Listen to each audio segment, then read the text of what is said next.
Hello everybody, welcome to Falcon computer academy. मैं हूं केवल विजय और मैं आज आपको एडोब फोटोशॉप में लेक्चर नंबर 16 पढ़ाने जा रहा हूं।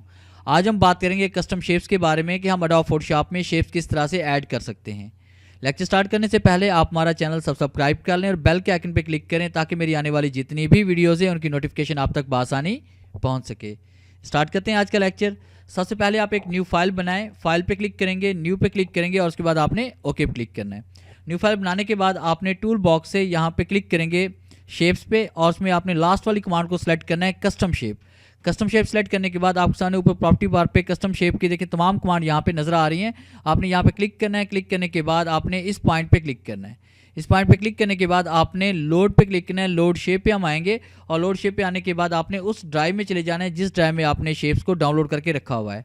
आपको बहुत सारी शेप्स गूगल क्रोम में अगर आप यहाँ पे सर्च करेंगे गूगल में, जैसे कि आप वहाँ पे लिखेंगे कि adobe Photoshop shapes free download, या आप लिखेंगे वहाँ पे download shapes for adobe Photoshop, तो इस तरह से कलेक्शन आप वहाँ से डाउनलोड करेंगे। डाउनलोड करने के बाद उसे आपने सेव करना है। जैसे मैंने कुछ शेप्स डाउनलोड करके डेस्कटॉप पे सेव की हुई हैं। जैसे मैं डेस्कटॉप पे जा रहा हूँ, ऑल शेप्स कलेक्शन पे क्लिक करूँगा। यहाँ मेरे पास ये तमाम शेप्स यहाँ पे पड़ी हुई हैं और इसका फॉर्मेट मेरे पास CSH है। आप इसको सेलेक्ट करें। सेलेक्ट करने के बाद आपने लोड पे क्लिक करना है और लोड पे क्लिक करने के बाद जैसे देखिए क्योंकि मैंने ऑलरेडी पहले से ये शेप्स यहाँ पे लोड की हुई हैं, तो ये देखें इस तरह से ये सारी शेप्स आपके पास लोड हो जाएंगी। तो आप यहाँ पे क्लिक करते हैं। क्लिक करने के बाद इसी शेप्स को आप यहाँ पे ड्रा कर सकते हैं। तो देखिए बहुत सारी शेप्स हमारे पास है यहाँ पे, इसमें कलेक्शन मैंने जमा की हुई है।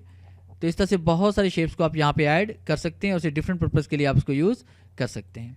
तो ये था हमारा आज का लेक्चर जिसमें मैंने आपको पढ़ाया कि हम एडोब फोटोशॉप में कस्टम शेप्स किस तरह से ऐड कर सकते हैं। अगर आपको हमारी ये वीडियो अच्छी लगी हो तो काइंडली से लाइक करें, शेयर करें और कमेंट्स ज़रूर दें।